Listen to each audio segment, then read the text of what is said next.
Morning, brethren. Welcome to another daily devotional. This morning, I want us to read from the book of Romans, chapter 15 and verse 20. There, Paul says the following: "It has always been my ambition to preach the gospel where Christ was not known, so that I would not be building on someone else's foundation." This morning, we're going to be thinking about a man from church history who had a passionate desire to make Christ known where he wasn't known. And that man is this gentleman. Don't know whether you recognise him or not. This is George Whitefield. George Whitefield. He lived in the 18th century. Today we have men who come and preach to us from all over the world. You can get a preacher to come and take special services. He maybe comes from America or from Canada or from Australia or whatever. George Whitefield was really the first itinerant preacher to take the gospel over to the American colonies in the 18th century. He was born on the 27th of December 1714 in Gloucester in England. He discovered an early talent for acting, and as it turned out, later in his life when he became a preacher, he used those acting skills in his preaching. He was a very dramatic preacher, and his preaching moved people because it was so dramatic. It was very unlike the preaching of most ministers of his day. He was educated in Oxford University.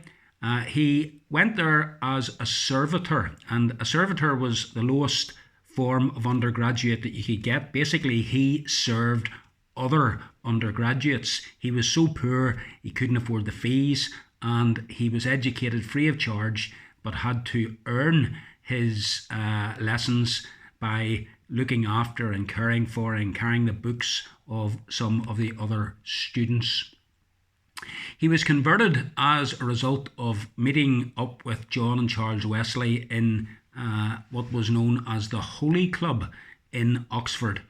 And as a result of his conversion, he was later ordained as a deacon in the Gloucester Church of England. About a week after he was ordained as a deacon, the priest there allowed him to preach his first sermon. In 1738, he had his first trip to America, and he went to Savannah in Georgia. This was one of the American colonies at the time. He was very keen to start a ministry looking after orphan children.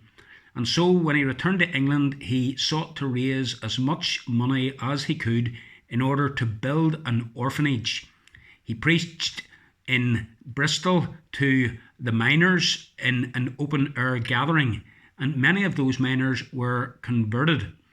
He was very friendly with the Wesleys, John and Charles Wesley, but he disagreed with them very strongly on the subject of salvation. The Wesleys believed that a man has the ability in himself to be saved. It's what is known as Arminianism. Whitefield, on the other hand, took the Calvinistic view that salvation is of the Lord. Preaching and his work among the children in the orphanage were the two main focuses of Whitefield's life. And in 1740, the 25th of March, he had raised sufficient funds for the building work to be begun on what was later to become Bethsaida Orphanage. Whitefield was used by God to bring revival to the American colonies. The Great Awakening, as it's known in church history, was due to Wesley's preaching. He preached every day for months on end, and most of the time he was preaching to several thousand people as he travelled throughout the colonies.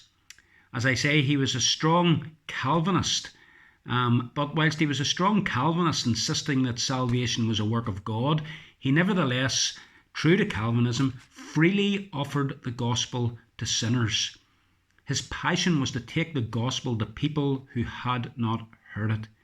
Most of his preaching was done in the open air, bringing the gospel to people who, generally speaking, didn't usually attend church. He also made use of print media. He was well up to the times, and he had many tracts and also many of his sermons printed and distributed. Whenever he returned from a trip to America and returned back to England in 1742, he was preaching to crowds of 20 to 30,000 people. One of the things that did concern him was the way in which slaves were being treated in America. He didn't come out strongly against slavery as an institution as such, but he was very strong in condemning the cruel and harsh treatment that was meted out to many of those who were in slavery. In fact, in one of his sermons, he said, "I think God has a quarrel with you slave owners for your abuse of and cruelty to these poor Negroes." He was one of the first people ever to preach the gospel to slaves. He visited America 17 times, crossing the Atlantic Ocean 13 times. And whenever you think of it, that was some feat, because crossing the Atlantic wasn't easy in his day.